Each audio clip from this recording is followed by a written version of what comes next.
Bonjour à toutes et à tous. Je suis très heureuse de vous retrouver aujourd'hui pour ce 7e épisode de la météo des marchés du vin réalisé en partenariat avec Business France dans le cadre du plan de relance.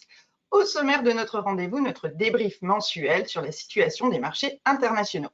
Puis, nous explorerons deux marchés africains, celui du Kenya et celui de l'Afrique du Sud.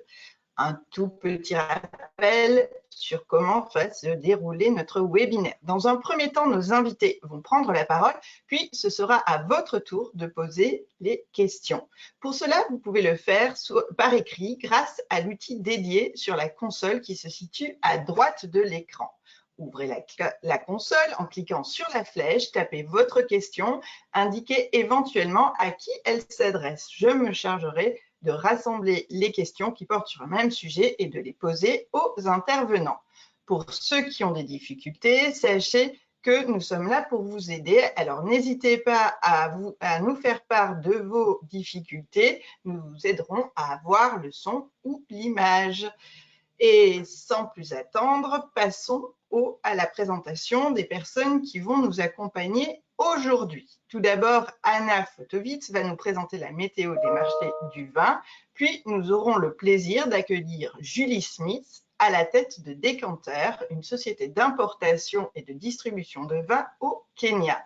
Et nous serons également en compagnie de Michael Friedjon, directeur de Reciprocal Wine Trading Company, une société d'importation de vins sud-africaine.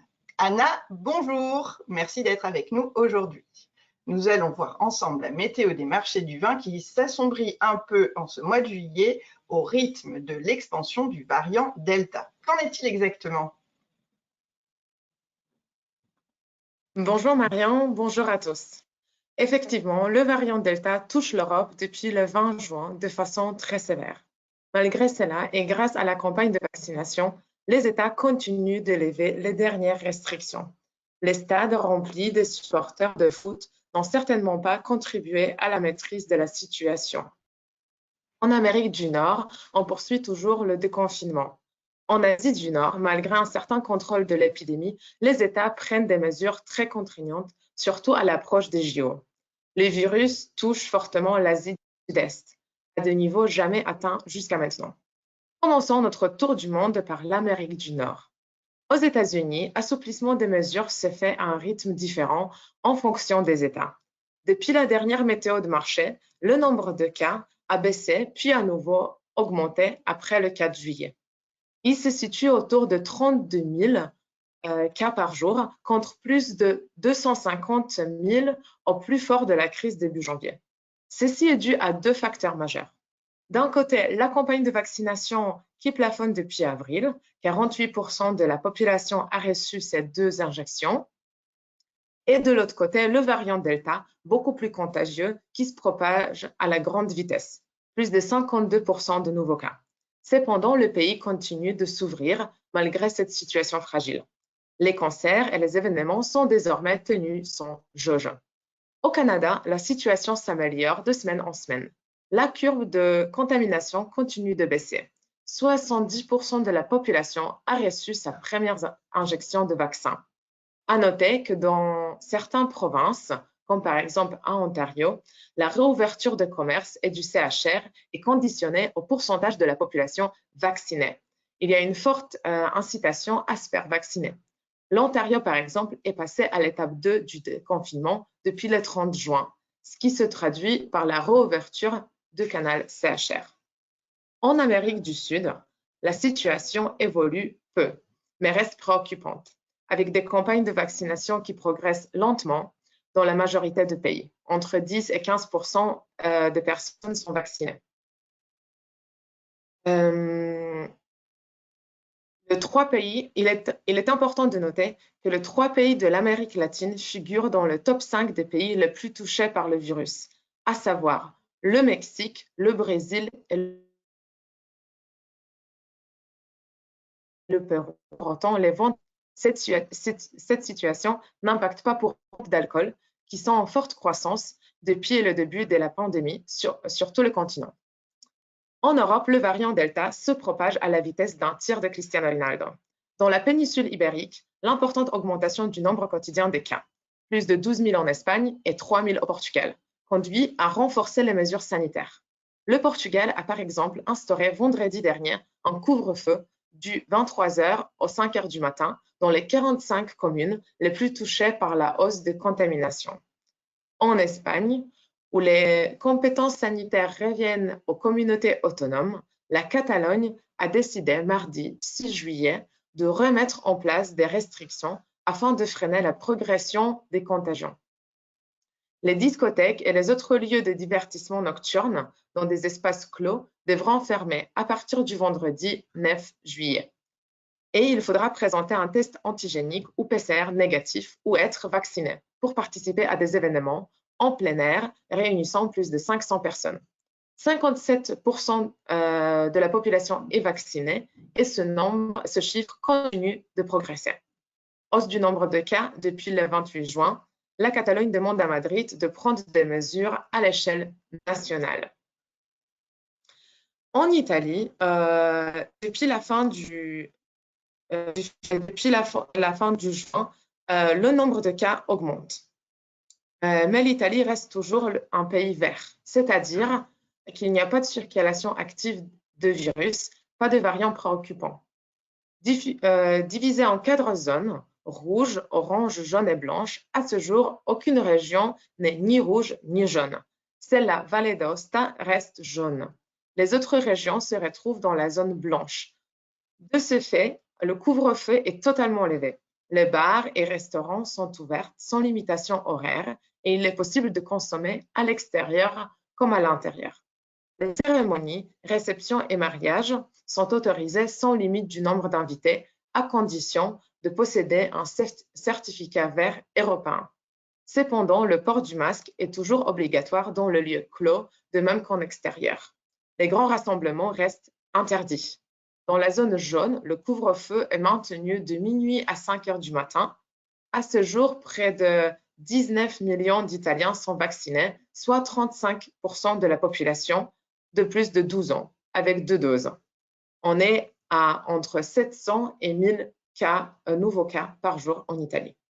Au Royaume-Uni, malgré la propagation du variant Delta et le nombre quotidien de nouveaux cas qui, pour la première fois depuis janvier, dépasse 30 000, le pays s'apprête à lever les dernières restrictions, c'est-à-dire l'obligation du port du masque dans le lieu ouvert et clos, qui sera normalement levée dès le 19 juillet. Les salles de spectacle et les stades pourront ouvrir à pleine capacité, tout comme les discothèques qui seront autorisées à accueillir du public. Le taux de vaccination, très élevé, se situe aux alentours de 68% de la population qui a reçu la première dose et 51% qui est complètement vaccinée. Ceci ne semble pas autant remédier à la 4e vague et le gouvernement estime que la population devra apprendre à vivre avec le virus.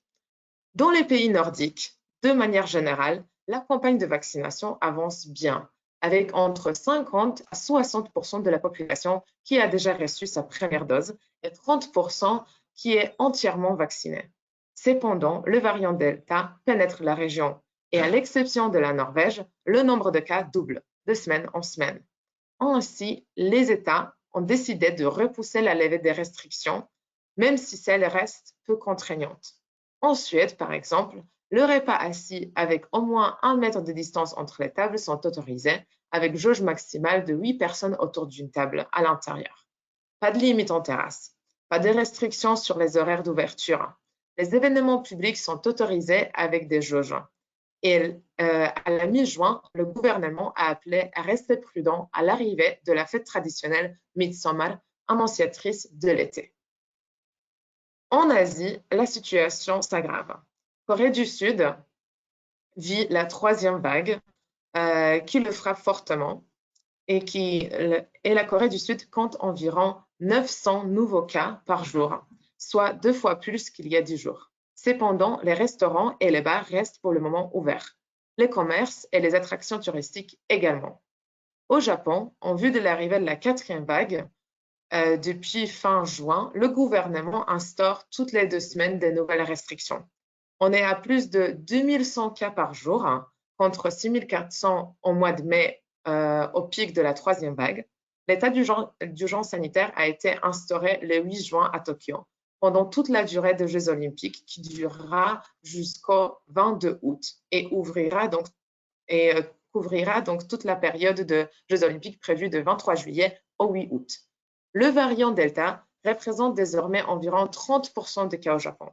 L'alcool sera interdit dans les bars et restaurants qui devront fermer à 20 heures.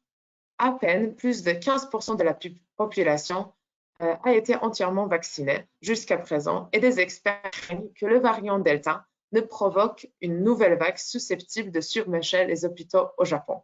Les JO se tiendront à huis clos. À Taïwan, il n'y a pas de confinement ni de couvre-feu.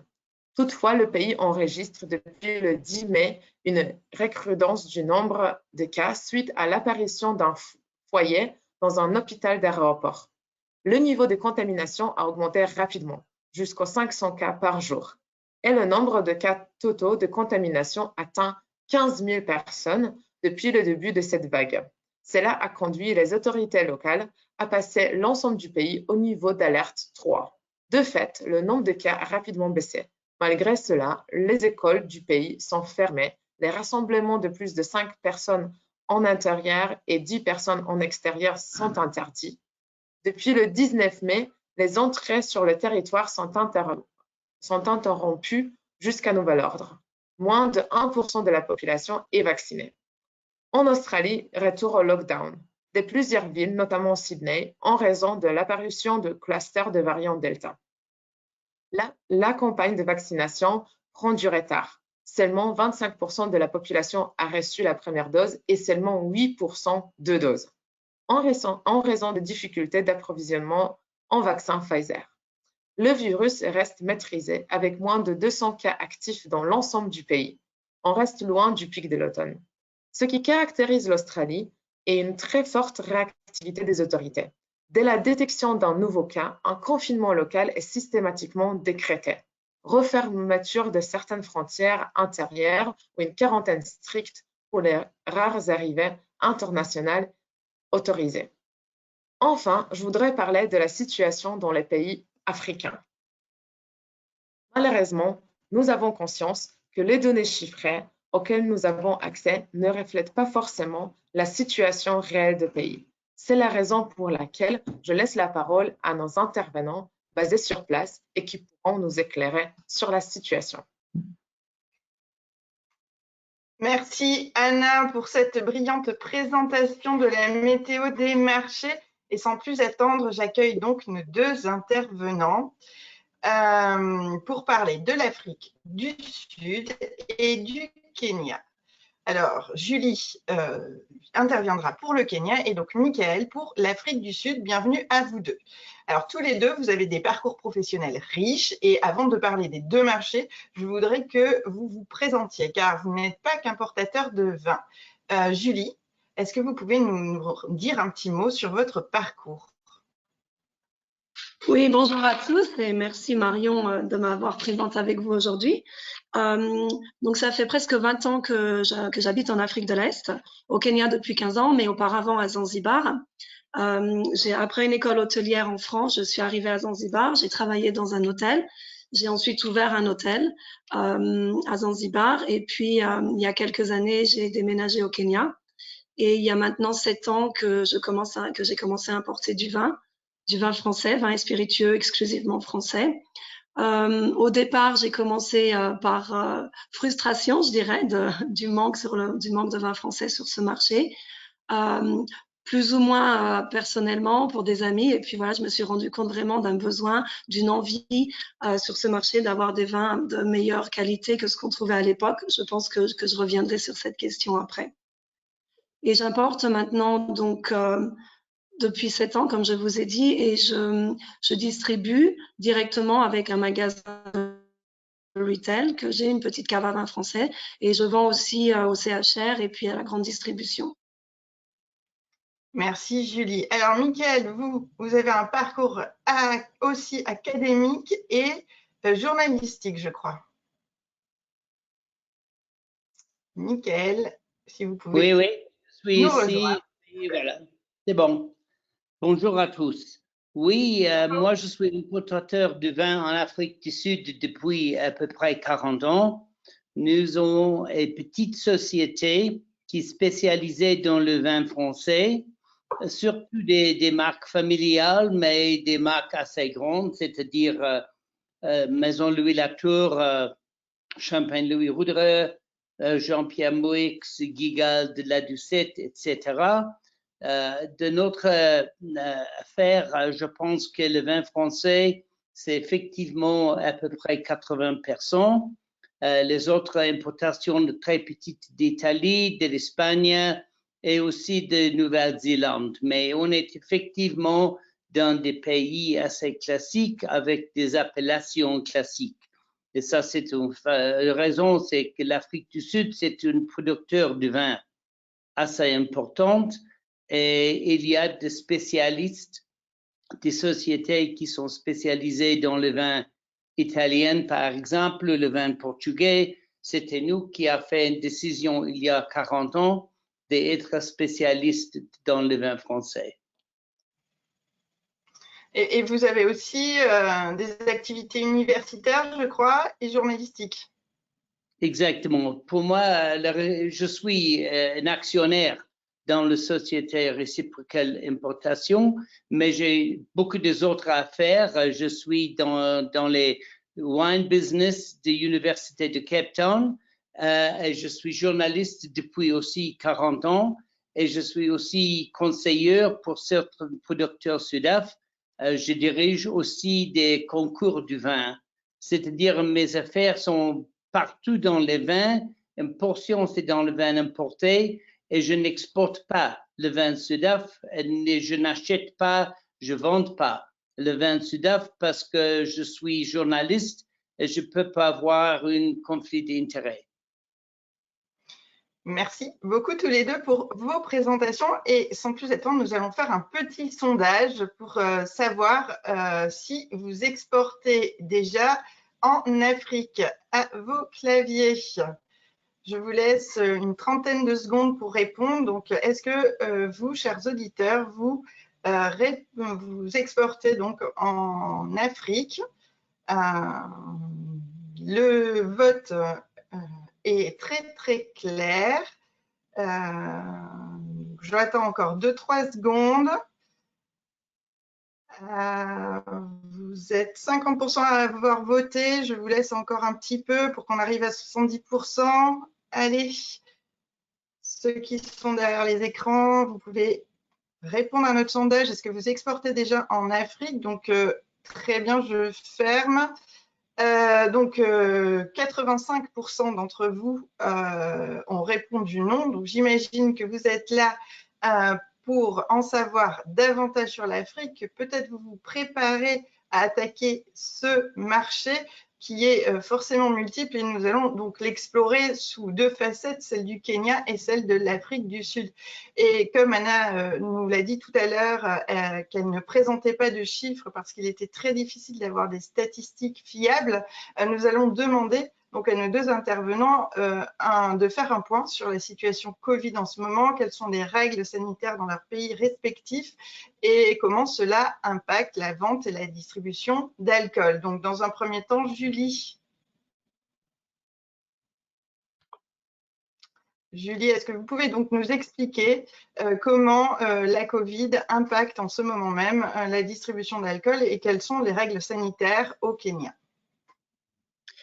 Alors, effectivement, c'est très vague sur les chiffres. On a été entouré de voisins où la situation était vraiment dramatique, comme en Tanzanie et maintenant en Ouganda.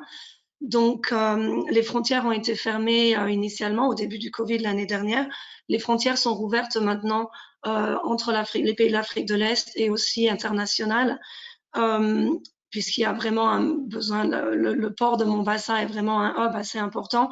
Il y a des transports qui se font à partir du Kenya sur toute l'Afrique. Et donc, c'est vraiment important pour l'économie de pouvoir garder l'Afrique de l'Est ouverte.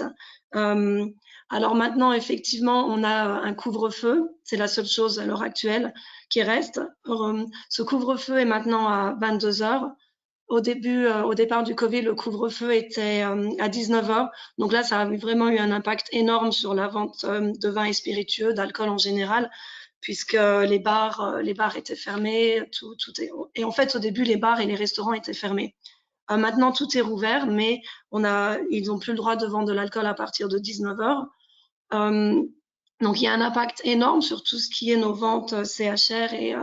Mais par contre, ce que moi j'ai vraiment ressenti, c'est que donc les volumes ont vraiment baissé, mais la qualité maintenant des produits achetés, puisqu'on passe principalement par la grande distribution ou les caves à vin, comme ma petite cave à vin aussi en retail, les gens boivent moins, mais boivent mieux.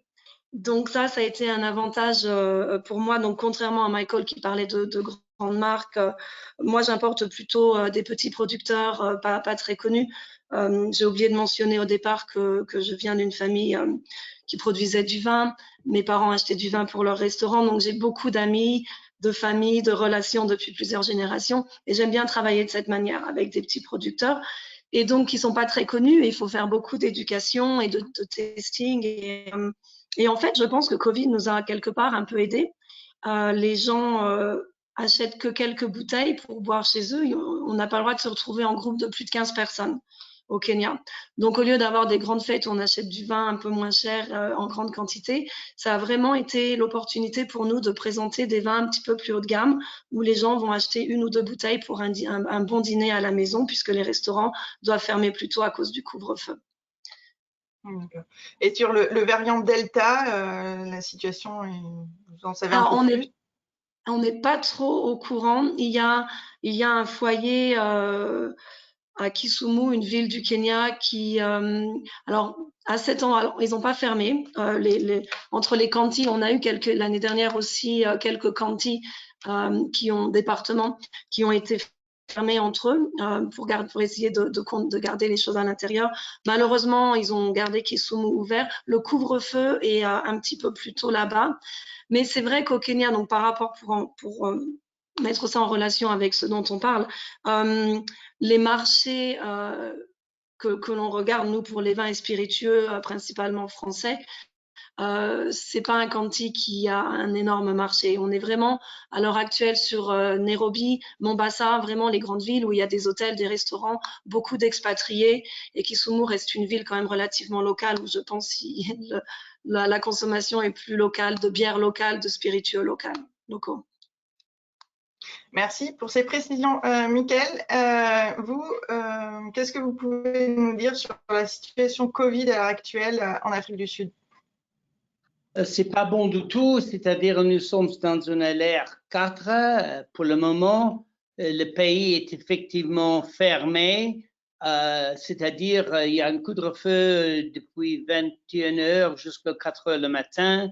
Il ne peut pas servir l'alcool, pas du tout, ni dans le restaurant, ni dans les magasins, ni dans le online. Depuis le début de Covid, c'est-à-dire depuis avril l'année dernière, nous sommes fermés, absolument fermés dans les ventes d'alcool 23 semaines. C'est-à-dire une vraie prohibition comme des États-Unis, qui est pour nous qui sont importateurs, mais également pour les détaillants, les restaurants, etc. C'est très, très difficile. Pour le moment, ils ont ouvert le restaurant depuis dimanche pour quelques heures par jour, mais ils ne peuvent pas vendre d'alcool. Les gens peuvent servir des repas, mais il est obligé de fermer vers 20h la nuit pour permettre aux gens de rentrer chez eux avant 21h. C'est très, très difficile sur cette question-là. Et ce n'est pas seulement cette question. Le vente d'alcool est interdit. Les écoles sont fermées, c'est-à-dire les enfants doivent faire toutes les études online qui marchent pas tellement bien en Afrique du Sud parce que beaucoup de jeunes n'ont pas l'Internet. Tout le monde doit prendre des masques, bien sûr. Et question commerciale, beaucoup de sociétés, depuis avril l'année dernière, ont fait faillite parce que sans vente d'alcool, ni le magasin, ni le restaurant peut continuer 23 semaines. d'être éphémère. C'est pas possible parce qu'il n'y a pas de support de l'État. C'est-à-dire, on a eu dans le début un pourcentage d'argent proposé par l'État. Le salaire était diminué et le gouvernement a payé une portion. Mais ça, c'était fermé l'année dernière. Et maintenant, pour les gens qui étaient dans les alcools, soit dans les restaurants ou dans les détaillants, c'est très, très difficile. Et la situation vaccinale? Pas grand-chose. Nous avons commencé avec un programme début de l'année. Nous avons commencé avec les gens qui étaient soit dans les médecins, etc. Maintenant, ils ont commencé avec les gens qui ont plus que 60 ans d'âge. On a pour le moment assez de Pfizer et depuis une semaine, ils ont commencé avec des vaccinations de gens qui ont plus que 50 ans d'âge. Mais comme pourcentage, c'est certainement moins que 10% qui a eu la première injection. Une situation donc bien compliquée en Afrique du Sud. Je passais au thème suivant, savoir ce qu'il faut savoir pour exporter sur vos marchés respectifs en matière de formalités douanières, contraintes logistiques, organisation du système de distribution des vins. Alors, qu'en est-il en Afrique du Sud? Puisque vous êtes là, Michael, on va continuer avec vous, puis après, on donnera la parole à Julie. OK. Pour le moment, la question d'exportation en Afrique du Sud, c'est pas trop difficile. On a eu avant, il y a 20 ou 30 ans, une situation douanière qui n'était pas facile. Maintenant, bien sûr, il faut des analyses, il faut imprimer des étiquettes spéciales pour le pays, mais sur la question des taxes, nous avons un marché européen accord. Avec cet accord, les taxes sur le vin et les spiritueux restent pareils pour le produit importé que le produit local. C'est-à-dire, il y a un avantage par rapport à beaucoup des autres pays, mais le rente Sudaf n'est pas tellement fort pour le moment. La valeur de rente a diminué beaucoup pendant les derniers 10 ou 20 ans. Et ça c'est effectivement une barrière pour des importateurs. On peut acheter un très bon vin Sudaf pour un prix de moins que 130, c'est-à-dire moins que 5 €. Mais vous connaissez très bien, d'avoir un bon vin importé vers un prix de 5 € n'est pas possible dans le marché. Pour cette raison-là, la quantité de vin importé comme pourcentage de marché total, c'est très, très petite. La seule catégorie qui marche bien, c'est le champagne. Et la raison pour ça, il y a bien sûr une nouvelle bourgeoisie qui aime de boire du champagne. Nous avons un chiffre de champagne d'environ 1 million de bouteilles par an par rapport à une production Sudaf de méthode traditionnelle d'environ 6 millions. C'est-à-dire, comme pourcentage, le champagne représente environ 15%, et ça, c'est la catégorie la plus forte par rapport au vin Sudaf. Dans le vin Sudaf, c'est un marché, bien sûr, énorme, avec un volume d'environ 400 millions de litres de vin Sudaf vendus dans le pays par rapport peut-être à 4 millions de produits importés qui est vin français, italien, portugais et espagnol. Merci. Julie, est-ce que vous pouvez nous en dire plus donc, sur la distribution, l'importation des vins, les formalités douanières au Kenya? Alors, c'est très, très, très compliqué. Surtout, ça crée des délais énormes. Il faut vraiment être préparé à l'avance. Comme Michael le mentionnait pour l'Afrique du Sud, il y a aussi besoin de contre-étiquettes spécialement faites pour le Kenya. Il faut avoir toutes les analyses, y compris les métaux lourds. Donc ça, c'est vrai que c'est des analyses quand même relativement chères. Et quand on importe des petites quantités sur des vins plutôt haut de gamme, où on a des quantités réduites, mais des vins assez chers, ça devient très compliqué de faire des analyses comme ça. C'est pour ça d'ailleurs que la plupart des importateurs importent des vins plutôt bon marché et en container entier. Moi, je fais beaucoup de consolidation de vins un petit peu plus haut de gamme et c'est vrai que c'est compliqué de travailler comme ça. Il faut avoir des inspections avant le départ pour obtenir ce qu'on appelle un COC, un Certificate of Conformity, qui est nécessaire. On ne peut pas dédouaner à l'arrivée sans ce certificat. Il faut passer par 2 agences qui sont agréées par le gouvernement, qui sont Bureau Veritas et SGS. C'est assez compliqué aussi, puisque maintenant, certaines de ces agences sont délocalisées, ne sont plus en France. Je pense que vous êtes au courant. Donc voilà, c'est vraiment très, très compliqué. Il y a beaucoup de délais. Les autres délais depuis le début du Covid, je pense qu'aussi ça doit être la même chose avec l'Afrique du Sud, puisque le monde entier a été touché, c'est d'avoir beaucoup moins de place dans les navires. Donc, quand on a un container, il faut attendre plusieurs semaines avant de pouvoir placer ce container dans un navire pour le Kenya. À savoir aussi que de la France au Kenya, il n'y a pas de navire direct. Tout doit faire un transshipment en Égypte ou en Italie, mais il n'y a pas de direct en tout cas. Donc ça crée aussi des délais un petit peu plus importants. Donc on est vraiment sur une situation difficile avec des moments comme en ce moment avec Covid, où on n'est pas très sûr du futur du marché, comment les choses vont se passer. Et on doit vraiment passer des commandes au moins 3 ou 4 mois avant de pouvoir recevoir le container. Donc sur les périodes de fête de Noël, on sait à peu près où on en est, mais dans des périodes incertaines comme maintenant, c'est très, très difficile de pouvoir gérer son stock et de travailler comme ça. D'un point de vue taxe, oui, il y a des taxes assez élevées. On est à 25% de duty. Et ensuite, il y a aussi une taxe d'excise.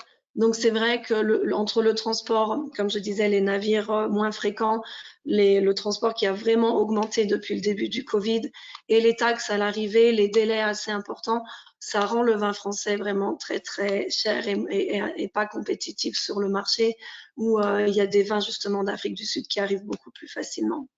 Donc, c'est assez compliqué. C'est beaucoup moins compliqué, comme je vous le disais au début, de faire un container entier sur 1 ou 2 références. Mais quand on essaye de faire de la consolidation haut de gamme, ça devient plus compliqué. C'est du travail d'artisan douanier, c'est ça? Oui. Merci pour votre témoignage. Autre sujet, les consommateurs, les attentes des consommateurs. Quels sont les prix recherchés, où se situe le cœur de marché, quelles sont les couleurs préférées, les intérêts pour certains styles de produits plutôt que d'autres? Quelle est l'attente du consommateur kenyan? Alors, comme je l'ai mentionné tout à l'heure, depuis Covid, les choses ont vraiment changé, ce qui est vraiment très intéressant et un avantage pour les vins français un peu plus haut de gamme. Généralement, quand j'ai commencé il y a 8 ans, il y avait vraiment une recherche pour les vins plutôt sucrés. Maintenant, on reste sur des vins fruités, mais quand même relativement moins sucrés que ce qui était recherché avant. Michael parlait de champagne. Alors, le champagne, ça reste encore assez difficile au Kenya parce que à cause du prix, mais il y a aussi, c'est pas que le prix, il y a aussi vraiment un problème de connaissance. Très souvent, on appelle n'importe quel vin effervescent un champagne. Donc, il faut vraiment essayer d'expliquer la différence. Et ça reste la même chose sur les vins tranquilles où, en fait, les appellations sont très peu connues. Donc, la consommation ici est principalement des vins de monocépage qui viennent principalement du Nouveau Monde. Bon, ben, je parlais de l'Afrique du Sud, effectivement, parce qu'il y a cette proximité géographique et historique où les premiers vins importés au Kenya venaient d'Afrique du Sud, bien sûr. Donc, ça reste quand même le plus gros marché d'importation. Ici, c'est pas l'Afrique du Sud. Et puis, beaucoup de vins du Nouveau Monde, comme le Chili, l'Argentine, des vins monocépages, des Malbec, qui sont des vins quand même fruités, assez jeunes, qui se transportent bien avec bouchons à vis, qui se consomment dans l'année. Alors, c'est vrai que cette notion de millésime, d'appellation, c'est vraiment pas très connu. Donc, il faut faire beaucoup de dégustation, d'éducation. Bien sûr, il y a les appellations plus connues, Châteauneuf-du-Pape, Saint-Émilion. Je pense que ça, c'est vraiment connu internationalement. Donc, ça marche assez bien, mais ça reste quand même sur des vins assez chers. Donc, pas des volumes énormes. Mais comme je vous disais, grâce au Covid, ça change. Et je pense qu'une fois que maintenant, les gens ont goûté ces vins et ont compris un petit peu le système d'appellation française, les régions, les cépages d'après les régions, on va pas revenir en arrière. Mais ça reste sur une catégorie minime de la population. Et concernant les vins rosés, je crois que vous travaillez oui. à... Alors oui, c'est une bonne question, parce que ça, c'est vraiment très récent. Quand j'ai commencé il y a quelques années, j'étais vraiment surprise à cause du climat, des barbecues, en pensant que le rosé à Mombasa, sur la côte, pourrait se vendre. C'était quasiment inexistant, pratiquement pas de rosé. Et depuis 2 ans maintenant, il y a vraiment une énorme mode et les rosés sont vraiment appréciés maintenant. Je pense aussi que les rosés qui étaient importés au Kenya au début, étaient vraiment des rosés sucrés, comme je disais, c'était un peu les goûts du marché, des vins faits très rapidement. Et maintenant, il y a des rosés de vraiment bonne qualité. Moi, je travaille avec 3 producteurs de rosé, y compris Minuti, depuis très récemment, grâce à Business France, juste pour le dire. Et donc, il y a vraiment un intérêt maintenant pour le rosé. Donc, ouais, très bonne question. Et du coup, les rosés que vous importez sont que de Provence ou vous avez plusieurs autres régions? Non, j'ai un Bordeaux rosé fait de Malbec, donc ça, c'est aussi assez inhabituel et ça plaît assez bien puisque, comme je mentionnais avant, le Malbec est très connu grâce à l'Argentine et au Chili. Et j'ai aussi un rosé Syrah de la vallée du Rhône. Cave de Bien, Champ. partons maintenant à la découverte des consommateurs sud-africains avec Michael. Michael, quelles sont les attentes en matière de prix, de couleurs, de régions viticoles des consommateurs sud-africains? Nous avons de chance qu'il y a pas mal de gens sud-africains qui ont une connaissance du vin en raison du fait que l'Afrique du Sud était un producteur de vin depuis 300 ans. Bien sûr, il y a une question de bourgeoisie par rapport des autres. Comme pays où nous avons une population de à peu près 55 millions de personnes, mais à peu près 10% sont vraiment bourgeois, c'est-à-dire qui gagnent assez d'argent de payer des impôts directs. C'est un chiffre extraordinaire parce que c'est une mesure d'un pays très polarisé. Il y a un marché potentiel pour de bons vins de peut-être 2 ou 3 millions de gens d'une population de 55 millions. Mais de ces gens-là, bien sûr, il y a premièrement une catégorie de gens qui ont une très bonne connaissance du vin, soit parce qu'ils ont l'habitude ou parce que ses parents ont l'habitude ou parce qu'ils sont assez bourgeoises depuis quelques générations. Mais il y a un autre groupe qui est pas de nouveaux riches, mais les gens qui entrent maintenant dans la vraie économie depuis les derniers 25 ans. Et ça, c'est une catégorie qui commence d'augmenter beaucoup. C'est-à-dire les nouveaux consommateurs qui n'ont pas une vraie connaissance du vin, mais qui voudraient connaître mieux. Et pour ces gens-là, il y a des institutions qui les aident, qui font l'enseignement sur le vin, etc., etc. Pour le moment, nous avons des consommateurs qui entrent dans le marché avec une demande un peu différente que des autres qui étaient là depuis quelques générations.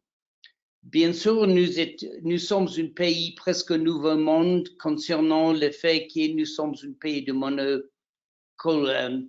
monocépage. Les gens qui préfèrent connaître le cépage d'un vin. On a un pays qui généralement, l'ancien consommateur consomme le vin assez sec. Le nouveau consommateur entre le marché cherchant du vin un peu sucré, mais après quelques temps, ça bouge plus dans la direction du vin sec. Comme marché, nous sommes, je pense, dans les vins de haute qualité, un pays qui est à peu près 50% vin rouge, 35% vin blanc qui est maintenant 15% en rosé. C'est une catégorie qui est augmentée beaucoup pendant les derniers 10 ans. Dans les vins français, dans les rosés, nous sommes des grandes marques, bien sûr. Nous sommes importateurs du domaine haute, mais il y a un importateur ici qui fait des volumes énormes dans les marques Whispering Angel, par exemple, qui est une mesure, bien sûr, de nouveaux consommateurs qui entrent dans le marché et qui cherchent des marques très connues. Dans les vins, dans la question des prix, c'est aussi un marché un peu polarisé. La moyenne, je pense, c'est un prix d'export entre peut-être 5 et 10 euros. Mais nous avons aussi des importateurs qui importent le premier cru de Bordeaux, les vins des grands vins de Bourgogne, mais en quantité petite, mais ça existe comme marché. Je pense dans cru classé Bordeaux, le volume est environ entre 30 et 50 000 bouteilles par an. Dans les grands vins de Bourgogne, c'est peut-être le même chiffre, un peu moins. Mais il y a en Afrique du Sud une quantité énorme de vins portugais, par exemple, importés pour une communauté portugaise qui habite l'Afrique du Sud. Et là, il y a un volume de facilement 30 ou 40 millions de bouteilles. C'est vraiment un pays difficile à catégoriser parce qu'il y a des communautés différentes, le niveau de connaissance différent. Mais pour nous, nous avons des consommateurs avec une connaissance, avec un intérêt, et la plus grande limitation hors de Covid, qui est pour le moment une grande crise pour le pays, c'est le fait qu'il y a un marché sud-af qui produit de très bons vins pas chers.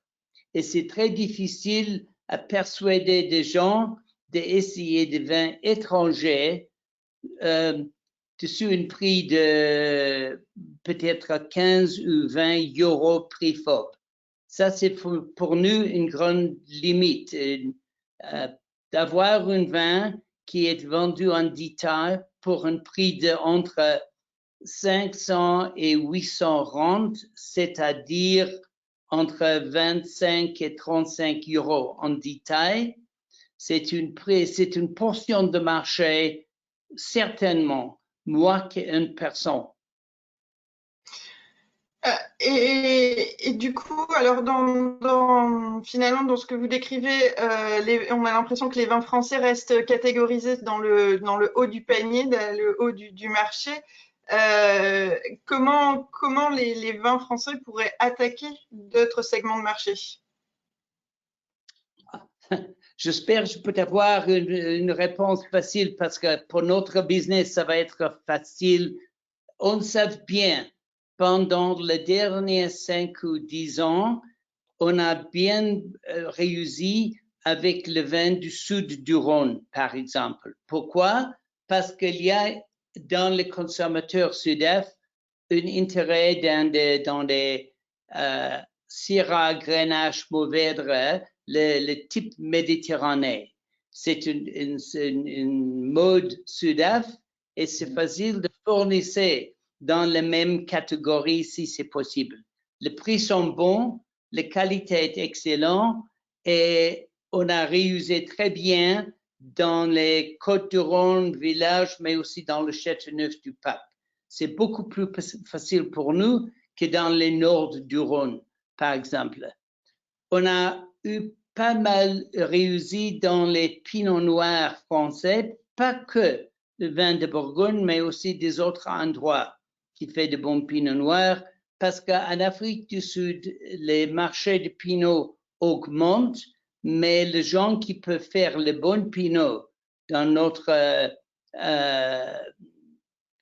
terroir, il n'y a pas beaucoup. C'est-à-dire le prix moyen de Pinot Noir Sudaf en Afrique du Sud nous donnait la possibilité d'entrer avec un Pinot Noir français qui a soit la réputation d'appellation ou qui est buvable et pas trop cher.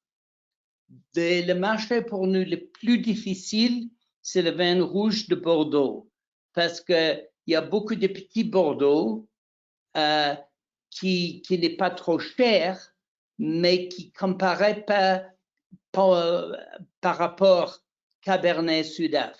Le Cabernet Sudaf, c'est plus riche, c'est plus gras, et ça, c'est les modes que les Sudaf aiment beaucoup. D'entrer avec une Côte de Blaye ou une petite appellation Bordeaux marche pas du tout. Donc, il y a vraiment pour les Bordeaux une question de profil de produit qui freine un peu leur entrée sur le marché. Je voulais voir avec Julie cette question de la différenciation de l'origine française. Comment les vins français peuvent se démarquer face à la concurrence sur votre marché? En fait, mais c'est vraiment assez compliqué parce qu'en France, donc comme je parlais tout à l'heure, il y a tout ce système d'appellation, ça rend les choses très très compliquées. Les gens ne comprennent pas forcément pourquoi on a certains prix. Quand on comprend pas le système d'appellation, on comprend pas le système de prix de toute façon. Donc en fait, c'est pour ça que je vous parlais de monocépage. C'est vrai qu'effectivement, la vallée du Rhône, moi, c'est un peu la même chose. J'ai un Côte du Rhône, un Châteauneuf-du-Pape qui marche très très bien maintenant. On est sur des rapports qualité-prix qui sont vraiment très intéressants. Des vins quand même un peu plus ensoleillés sur le sud de la vallée du Rhône, donc ça plaît en comparaison aux vins du Nouveau Monde. On reste quand même sur des rapports qualité-prix, des caractéristiques gustatives qui sont similaires, je dirais, mais avec le côté un peu classe français, appellation Châteauneuf-du-Pape. Donc ça marche bien. La Bourgogne, c'est très très compliqué puisque bien sûr on est sur des prix quand même très élevés. Et du pinot noir qui sont des vins plutôt légers, ils n'ont pas vraiment l'habitude de ces pinots noirs et ici ça reste assez difficile. Contrairement à l'Afrique du Sud, puisque le Kenya n'est pas producteur de vin, nous n'avons pas de compétition locale, les Bordeaux marchent vraiment très très bien ici puisque les vins initialement importés en masse au Kenya venaient d'Afrique du Sud. Donc, les goûts développés, l'habitude des vins est plutôt Cabernet, justement, Merlot, qui ont plutôt une description de vins sud-africaines. Donc, les Bordeaux ici marchent vraiment relativement bien, même sur des petits Bordeaux d'entrée de gamme sans rentrer dans des grands crus. Et vous parlez de vin monocépage, les champions français, c'est peut-être Pays d'Oc. Vous avez essayé avec cette catégorie de produits? Oui, effectivement. Donc sur des Pays d'Oc et ça marche bien. Pays d'Oc aussi, enfin certains Syrah en monocépage Syrah de la vallée du Rhône aussi marchent relativement bien puisque c'est des vins jeunes, fruités, le côté un peu cassis, framboise que tout le monde aime bien ici, qui peuvent se boire relativement frais. C'est vrai qu'on a on est en hiver en ce moment, mais 9 mois de l'année il fait relativement chaud et de pouvoir rafraîchir un vin rouge, ça plaît aussi beaucoup aux gens ici. Et Gérard Bertrand, oui, et ici en mono, avec plusieurs vins monocépages du sud de la France.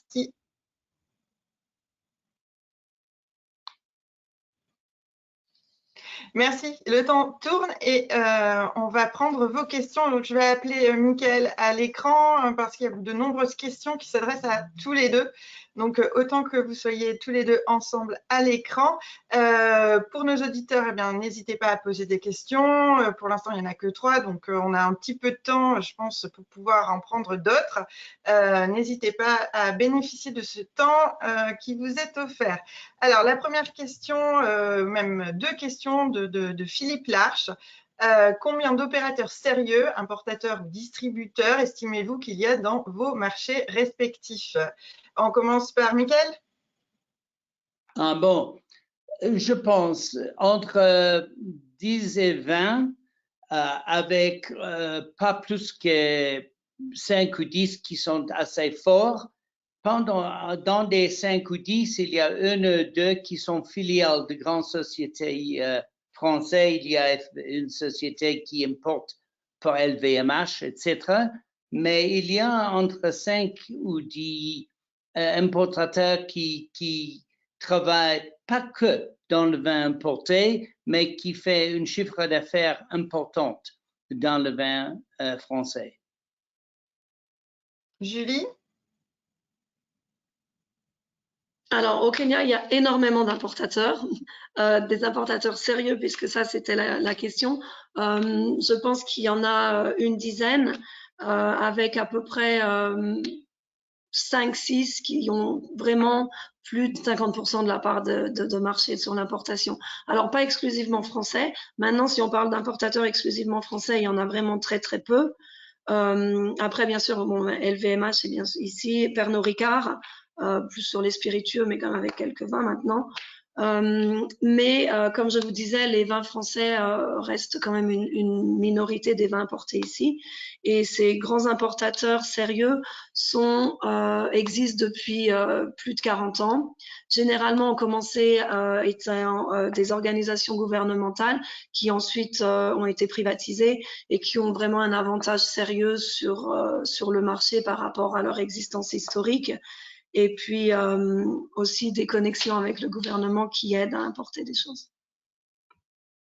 Alors, seconde question de Monsieur Larche, c'est quelle est la part de la grande distribution dans vos marchés respectifs dans la distribution de vins importés? Quel est le poids de la G10? Julie? Alors, au Kenya, c'est vraiment la majorité. Mais encore une fois, la manière de distribuer a changé depuis Covid, puisque il y a beaucoup de online maintenant. Les gens ont eu peur de sortir, d'aller ne serait-ce que dans un supermarché. Donc maintenant, il y a de plus en plus de petites entreprises qui ont commencé. Alors les Kenyans aussi ont un énorme intérêt et aiment beaucoup tous les social media. Donc Instagram est maintenant une plateforme vraiment utile pour pouvoir vendre du vin, avec des liens, des sites internet, des liens sur un site internet. Donc, la vente en ligne a vraiment augmenté depuis Covid. Et je dirais que maintenant, c'est principalement la plus grande partie des ventes depuis Covid. Peut-être que cela va changer encore, mais c'est des nouvelles habitudes. On ne peut pas vraiment juger. C'est des nouvelles habitudes qui, je pense, vont quand même rester. Michael, GD, ça représente quoi en Afrique du Sud? Difficile à dire parce que c'est bien sûr comme des autres choses, une question polarisée. Des grandes surfaces comme le groupe tchèque ShopRite ont essayé il y a 10 ans de créer une catégorie de Wines of the World avec quelques 50 ou 60 marques différentes dans cette catégorie-là. Maintenant, ils ont coupé par moitié. Mais ils ont fait pas mal un effort et je sais bien que dans ces groupes-là, ils ont fait un chiffre d'affaires d'à peu près 1 million de bouteilles par an, mais vers un prix détail de moins que 10 euros. C'est-à-dire dans des grandes surfaces, s'il y a de vin français ou le vin importé, c'est du vin pas cher. Et les autres groupes de grandes surfaces fait à peu près le même effort, mais avec un volume plus petit. Si on parle de chaînes de magasins qui vendent de l'alcool, dans notre expérience, pas beaucoup. C'est-à-dire, comme des statistiques du pays, le vin importé hors de Champagne, c'est environ 1 ou 2% de chiffre d'affaires de chaînes de magasins qui vendent de l'alcool. Et que dans des endroits très bourgeois. Même les restaurants. On entrait dans un restaurant et sauf des grands restaurants dans des endroits touristiques ou dans de grands hôtels, c'est que de vin Sudaf. Le vin importé n'est pas bien représenté parce que ça semblable, il n'y a pas une demande. Merci. Autre question, alors ça s'adresse à Julie. Est-ce que le vin de marque, qui ne serait donc ni IGP ni AOP, donc j'imagine la catégorie vin de France, serait une option judicieuse pour entrer sur le marché kényan?